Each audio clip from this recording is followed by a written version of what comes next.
નમસ્કાર દર્શક મિત્રો, બીએન ન્યૂઝ ગુજરાતીમાં આપ સૌનું હાર્દિક સ્વાગત છે। આવો જોઈએ આજના મુખ્ય સમાચાર। આપ જનતા પાર્ટીના લોકસભાના ઉમેદવારે કરજણ ખાતે સ્વાભિમાની રેલી સાથે કાર્યાલયનું ઉદ્ઘાટન કર્યું।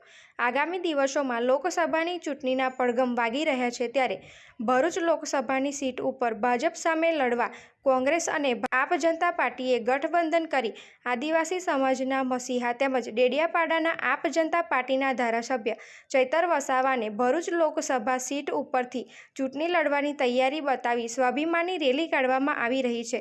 ત્યારે કરજણ તાલુકામાં આજરોજ કરજણ નવા બજાર હાથીબાગ સામે ખાદી ગ્રામ ઉદ્યોગ દુકાન ઉપર આપ જનતા પાર્ટીના કાર્યાલયનું ચૈતર વસાવાના હસ્તે રિબિન કાપી ઉદ્ઘાટન કરવામાં આવ્યું હતું। ચૈતર વસાવાએ મીડિયા સમક્ષ જણાવ્યું હતું કે આ કાર્યાલય હંમેશા માટે ખુલ્લું રહેશે। અમે જીતીશું કે હારીશું, પણ આ કાર્યાલય લોકો માટે, લોકોના પ્રશ્નને હલ કરવા હર હંમેશ ખુલ્લું રહેશે તેમ જણાવ્યું હતું।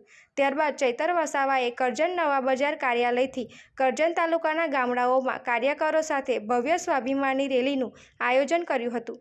સ્વાભિમાની રેલીમાં કોંગ્રેસ તથા આપ જનતા પાર્ટીના કાર્યકરો મોટી સંખ્યામાં સ્વાભિમાની રેલીમાં જોડાયા હતા। સ્વાભિમાની રેલી કરજણ કાર્યાલયથી નીકળી જલારામનગર, કણભા, હાંડોળ, ચોરભુજ, સાંપા, માંગરોળ, મિયાગામ, ધામણજા અને વલણ મુકામે જઈ પૂર્ણાહુતિ કરવામાં આવશે તેવું જણાવવામાં આવ્યું હતું। Reporter અનસ Patala, BN news Gujarati, Karjan. વિધાનસભાનું મધ્યસ્થ કાર્યાલયની આજે ઓપનિંગ અમે કરી છે। ચૂંટણીઓ આવીને જશે, પણ આ અમારું કાર્યાલય કાયમ માટે લોકોની સમસ્યાનું સમાધાન માટે આ કાર્યાલય અમે બનાવ્યું છે। સાથે સાથે જેટલી પણ યોજનાકીય માહિતી આપવાની હશે અને લોકોને અઠવાડિયામાં એક દિવસ આ કાર્યાલય પર હું પોતે હાજર રહીને લોકોને મળવાનો છું।